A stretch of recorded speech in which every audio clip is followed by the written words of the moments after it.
Recorded Books and One Click Digital present Big Italy by Timothy Williams. Narrated by Tim Gerard Reynolds.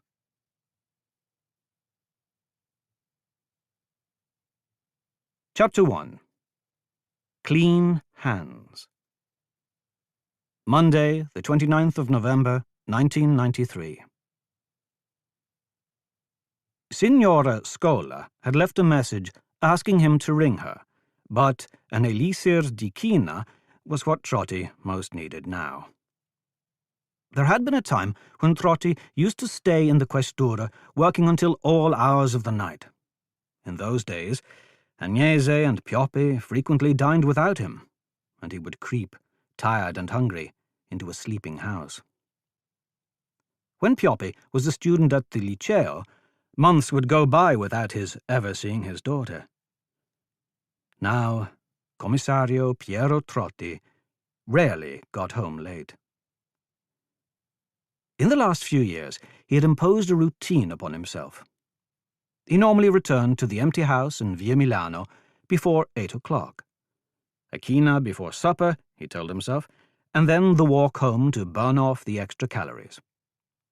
He knew he was putting on weight, but during the winter months, Trotti enjoyed the feeling of warmth the hot toddy produced in him. One of the rare pleasures of his life. He came out of the main entrance of the questura, and the burly policeman saluted briskly. "Buonasera, signor commissario." He wore a leather jacket, and his beret was pulled down to his ear. "I hope you're wearing tights under those trousers, Agente." "I'm from Bolzano," the man laughed. "Never been afraid of the cold." "Salve." Trotti gave him a wave. He pulled on the zipper of his English waxed jacket as he went down the steps into Strada Nuova. It was dark, and the overhead lamps cast their tinted light into the foggy street. Trotti turned right, pulling his scarf up to his chin, and headed towards the Po. His last winter in the Polizia di Stato. After a lifetime in the questura, Trotti could now enjoy those simple luxuries that he had systematically denied himself. Money in his wallet, and no longer anybody to tell him what to do. Even Pioppi, now that she had a child of her own, had ceased to give orders to her father. He softly whistled an air from Andrea Chenier to himself. Although Strada Nuova was the centre of the pedestrian zone, it was full of evening traffic.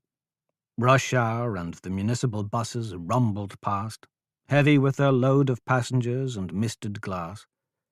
Passengers going home to Minestra, Berlusconi, and bed. Trotti took the turning right and let the noise of the Strada Nuova fade behind him.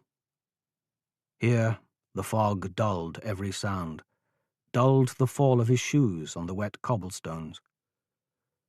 200 meters. He could feel the damp fog working into his trousers, and he longed for the dry cold of the hills. He turned into Piazza Vittoria and along the empty, echoing porticos. The door of the Bar Duomo was misted and twinkled with the light beyond. Trotti pushed the brass handle, to be met by the familiar smell of coffee, spirits, moist clothes, and by the soft music of the radio. "Buonasera, commissario," the barman said cheerfully, catching sight of Trotti through the crowd. "You're on time." The barman stood in front of a serried row of bottles. Advertisements, Amaro Ramazzotti and playing cards from Treviso, had been carefully stuck to the tinted glass of a long mirror. The mirror threw back Trotti's unsmiling image. One or two coated backs moved aside, and one or two heads nodded an evening salutation as Trotti went past, heading to a far table where nobody was sitting. On the wall hung the price list in felt, with inserted white characters. Beneath it, To keep listening to this audiobook, I've left you a link in the description so you can do it. at no cost thanks to Audible's 30-day free trial.